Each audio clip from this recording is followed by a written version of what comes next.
two, as you guys know, Beyonce is a witch. She's a very powerful witch. She's heavy into African spirituality. She is a daughter of, I believe, either a daughter of Oshun or Yemaya. I go back and forth. I feel like it's Oshun though, but if I got it wrong, I got it wrong. But nonetheless, she's a high-ranking witch. If there's one rumor that just won't die about Beyonce, it's the whispers that she's deep into some heavy, dangerous voodoo. People have been accusing her of pulling dark moves for years.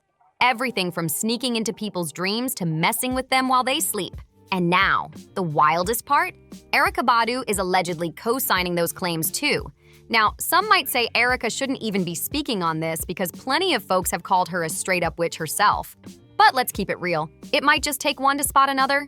I've never personally seen Beyoncé do any witchcraft with my own eyes, but the things I've heard over the years have people raising eyebrows. And when you throw in what Erykah's been hinting at in reports, it just makes the whole thing even juicier. Let's start with one of the boldest accusations. Kimberly Thompson, a professional drummer who used to work with Beyoncé. Kimberly straight up claimed that Beyoncé was running a dark magic campaign against her. According to her, Beyoncé was casting spells to tap her phone, control her money, and keep her under constant watch. That's not even all. Kimberly blamed Beyoncé for snatching jobs away, stealing homes, ruining relationships, and even for the heartbreaking death of her pet kitten. Yes, you heard that right. She went and killed the girl cats.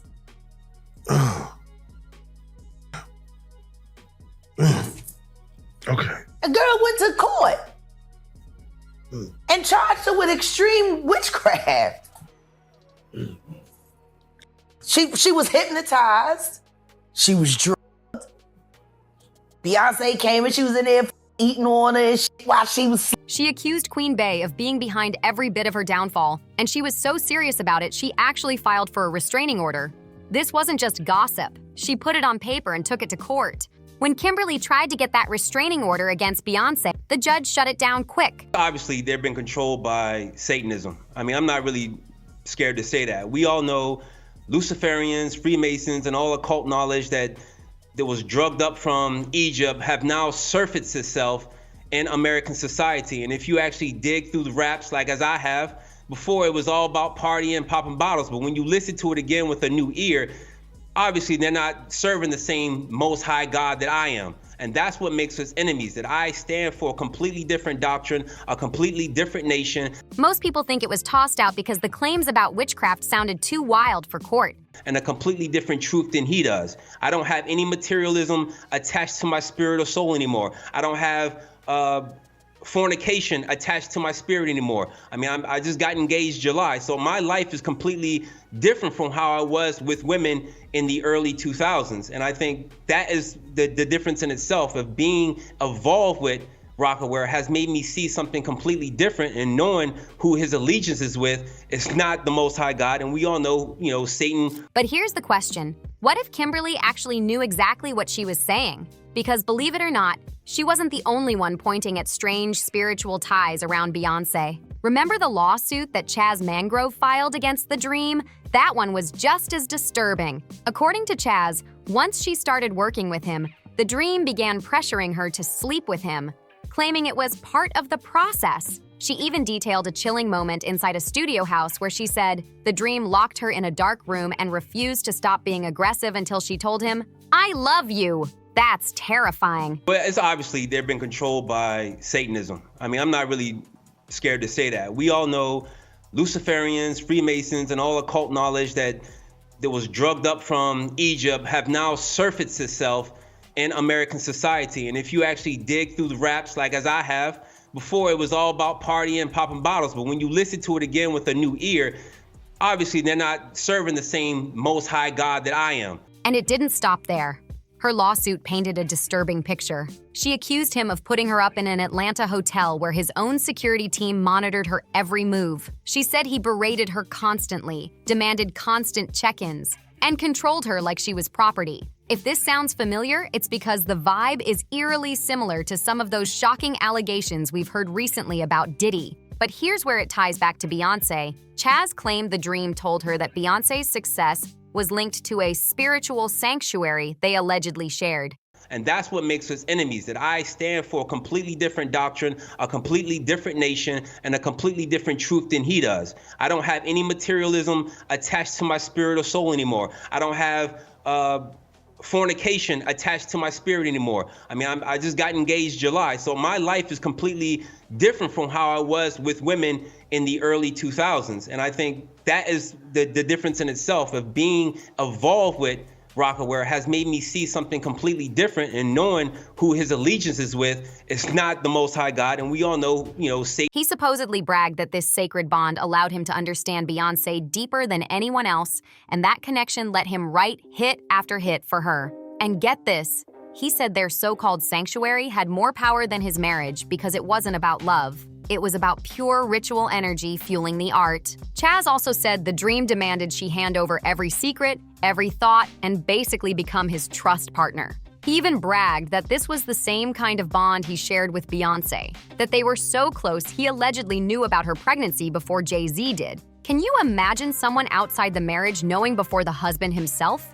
That's insane. And speaking of people close to the Carters, let's talk about Larry Johnson. He wasn't just some random outsider, he was extremely close to Jay-Z. If anyone had a front row seat to what Jay and Beyoncé were really doing behind closed doors, it was Larry. And let me tell you, like, I have a recent post that I just put up, and then somebody was talking about, oh, so now you saying that Daniel Jones and you don't know, we gonna see what the family say about that.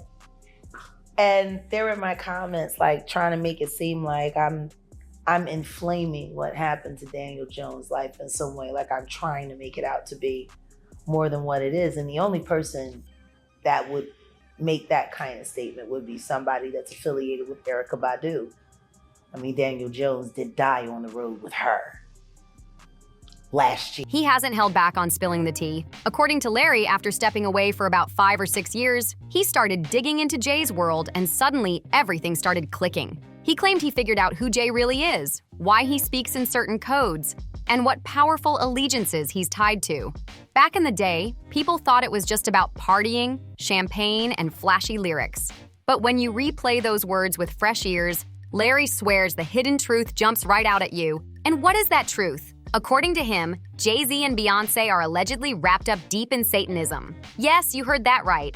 Multiple voices have accused Beyoncé of using dark magic not only to stay on top, but to sabotage the careers of others in the process. Some even whisper that she's used it to unlive enemies, though that's street talk that's never been proven. On top of that, let's not forget Beyoncé's performances and visuals are loaded with heavy iconography, pyramids, eyes, fire, occult poses, the exact type of imagery that's kept those Illuminati rumors alive for over a decade. I see Erykah Badu. Man, and when I tell you Erykah Badu was thick, respect to Doc, DLC, and Andre, but man, Erykah Badu, the thickest mother in the world. This before the video came out with that and all that. You know Erykah Badu was this thick. Seeing her, she thick. I'm like, damn, thick. So I'm like, shit, I'm finna bust her. I'm finna get her. Feel me? Like, I'm me. Like, Doc had her, Andre had her, so I for sure could have her. Like, you know what I mean? This crib.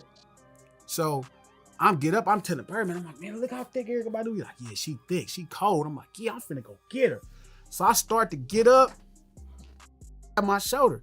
He's like, hey man, don't do that. And the whispers only got louder when Blue Ivy was born because the internet exploded with conspiracy theories about what her name really stood for. The conspiracy theories around Blue Ivy went completely off the rails. People online swore that her very name was proof Jay-Z and Beyoncé were tied to straight-up satanic practices. Some claimed that if you rearrange the letters in Blue Ivy, it supposedly spells out Latin for Lucifer's daughter. Others pushed the idea that Blue stands for born living under evil, while Ivy allegedly means Illuminati's very youngest. Can you believe how deep folks took it? Now, I'm not saying I buy into all that, but the streets of the internet act like they cracked some ancient code. Talk about with that witch bitch. I was over there at White Rock just last night with my man. I took him over there and I said, isn't this lovely? Very nice over there. Never outside. Find me one picture in Dallas of Erykah in her lovely neighborhood. And here's the kicker. Word is that Erykah Badu herself has been out here allegedly co-signing these same accusations against Beyoncé. But let's not forget, Erykah is the last person who should be calling out anyone on voodoo or rituals. Considering the stories floating around about her too, Jaguar Wright once claimed Erykah kept the placentas of newborn babies as part of some strange ritual. Sounds wild, right? Now, to be fair, Erykah did earn her doula certification back in 2011 and even announced in 2015 that she was training as a midwife. Since then, she's been helping women through childbirth, saying she doesn't charge a dime and only does it because she loves being the welcoming committee. She explained that becoming a doula just happened naturally for her. But if you ask Jaguar, she'll flip that entire story. She insisted that Erykah's doula certification was nothing but a cover-up for the strange, ritualistic practices she's really doing behind the scenes. Walker has been being handled for years. He was a part of her management team. They allowed all kinds of, and they sent her down there to Erykah Badu's house to be cast spells on out graves and letting that woman give birth her babies and keep all of that placenta. Oh, she kept the placenta? That's what she does. Ain't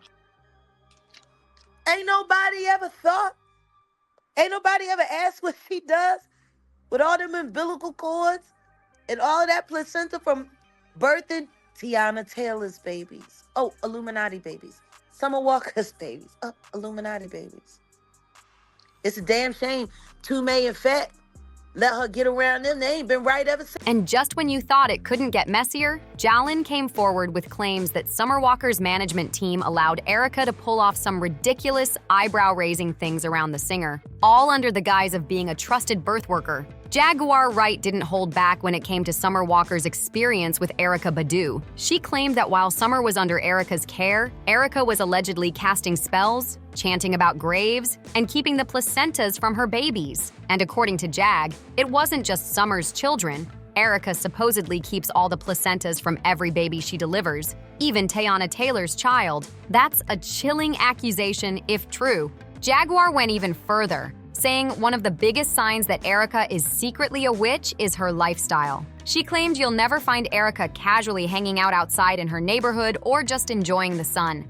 According to her, witches prefer staying indoors, hidden, and surrounded by darkness. And that fit Erykah's vibe perfectly in her eyes. But the claims didn't stop at strange rituals. Jaguar even suggested Erykah might have had ties to Daniel Jones's tragic death, hinting at some kind of blood sacrifice. She said that while she personally wasn't that close to Daniel, he was extremely close to her brother, which is why she's so confident in her words. According to her, there was no way Daniel would suddenly overdose out of nowhere. It just didn't add up.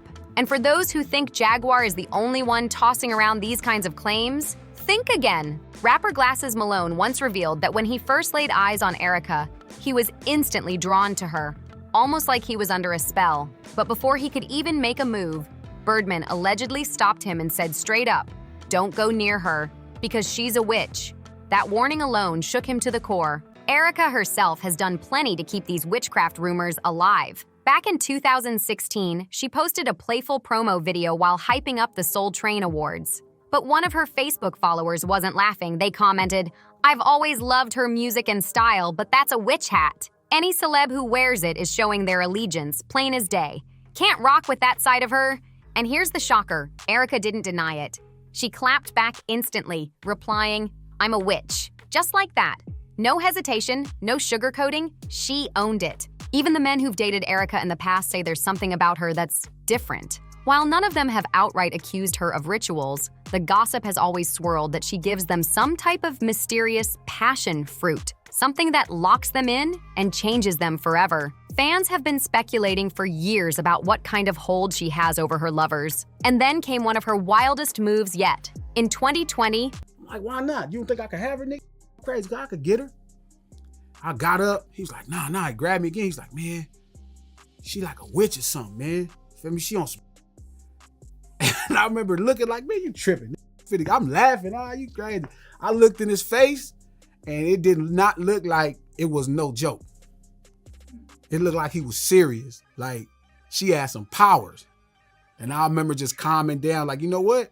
Let me listen to this. You know, he's from New Orleans, Louisiana, so, you know, they know about. Erykah launched a fragrance designed to smell like her own essence. Yes, you heard that right. The scent was inspired by her private parts, and it sold out within minutes on her online store. The internet went crazy, and it only added more fuel to her mystical reputation. When asked why she decided to create such a shocking product, Erykah told Bet, "First of all, I'm Erykah Badu. Secondly, in this industry, it's a legend that my box changes people. It changes their influences, their religion, their politics, everything." She literally said her energy has the power to alter people's lives, and fans couldn't believe she admitted it so boldly. Erykah doubled down on her mystique when she spoke to 10 magazine about how she actually made that infamous fragrance. Her words? "I took lots of pairs of my panties, cut them up into little pieces, and burned them. Even the ashes are part of it." Like, what? That's not your everyday perfume recipe. That's straight ritual energy in a bottle. And that's why people can't stop debating. Maybe Erykah warns about the dangers of witchcraft because she's knee-deep in it herself. She's lived it, practiced it, and knows just how powerful and dangerous it really is. As for Beyonce, the rumors around her keep stacking higher and higher. From Kimberly Thompson's restraining order to Jazz Mangrove's lawsuit to Larry Johnson's chilling claims, it's a mountain of accusations that refuse to disappear. Do these two women just attract conspiracy theories, or is there really something darker going on behind all the glamour and stage lights? Honestly, I don't even know what to believe at this point. But that's where you come in. Do you think Beyonce and Erykah are really tied to witchcraft and occult practices? Or is this all just internet smoke with no fire? Drop your thoughts in the comments, smash that like button, subscribe for more wild Hollywood exposés, and I'll see you next time.